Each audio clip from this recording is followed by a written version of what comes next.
नवंबर 14। हमारी प्रतिदिन की रोटी मिनिस्ट्रीज की ओर से आप सभी सुनने वालों को नमस्कार। आज के हमारे संदेश का शीर्षक है पाप फिर स्मरण ना करना, एडम आर होल्स की ओर से।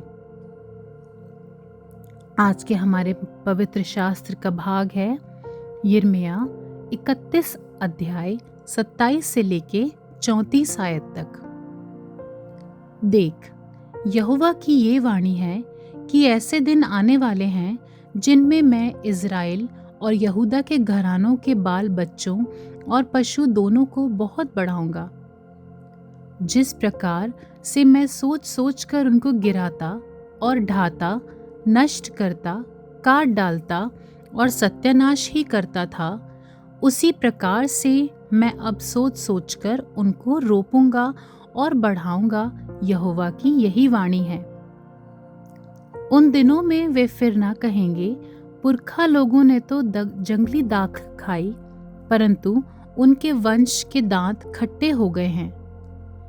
क्योंकि जो कोई जंगली दाख खाए उसी के दांत खट्टे हो जाएंगे और हर एक मनुष्य अपने ही अधर्म के कारण मारा जाएगा।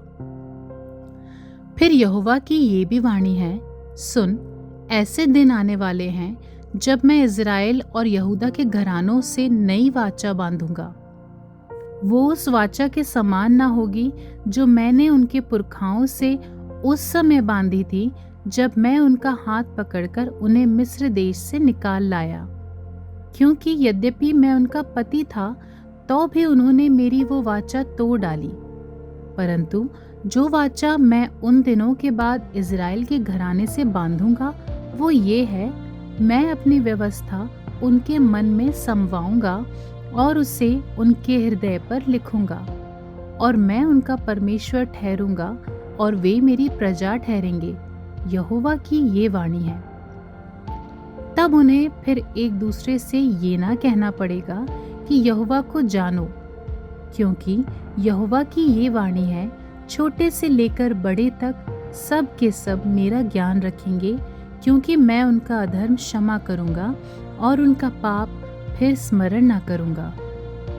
मुख्य वचन यिर्मयाह 31 उसका 34 वचन।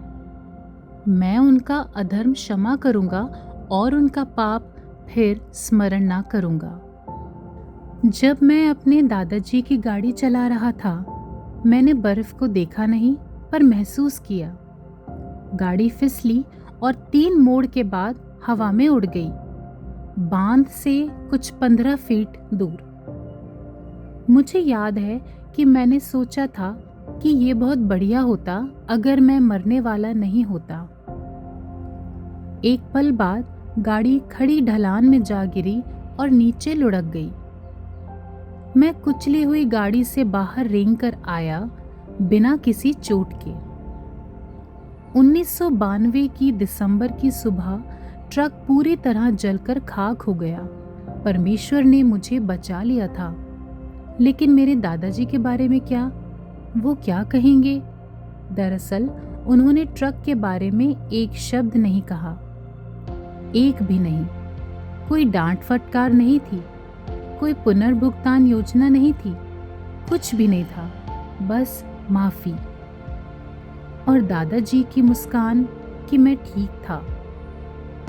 मेरे दादाजी की अनुग्रह मुझे यिर्मयाह 31 में परमेश्वर के अनुग्रह की याद दिलाती है। वहाँ उनकी ज़बरदस्त असफलताओं के बावजूद परमेश्वर अपने लोगों के साथ एक पुनर्स्थापित रिश्ते का वादा करते हैं। ये कहते हैं, मैं उनका अधर्म क्षमा करूँगा और उनका पाप फिर स्मरण ना करूँगा। मुझे यकीन है कि मेरे दादाजी कभी नहीं भूले होंगे कि मैंने उनके ट्रक को बर्बाद कर दिया था, लेकिन उसने बिल्कुल वैसा ही व्यवहार किया जैसे परमेश्वर यहाँ करते हैं। इसे याद नहीं रखा, मुझे शर्मिंदा नहीं किया, मुझसे उस ऋण को चुकाने के लिए काम नहीं कराया जिसका मैं उचित हकदार था। जैसा कि परमेश्वर कहते हैं कि वो ऐसा करेंगे, मेरे दादाजी ने इसे याद नहीं रखने का फैसला किया। जैसे कि मैंने जो विनाशकारी काम किया था वो कभी हुआ ही नहीं। परमेश्वर की क्षमा का आपकी असफलताओं को देखने के तरीके पर क्या प्रभाव पड़ना चाहिए? आप दूसरों पर कृपा कैसे दिखा सकते हैं? पिता, आपकी क्षमा के लिए धन्यवाद। जब मैं लज्जित महसूस करूं, तो मुझे ये याद दिलाने में मदद करें कि मसीह में आप मेरे पापों को अब याद नहीं रखते हैं। आमीन।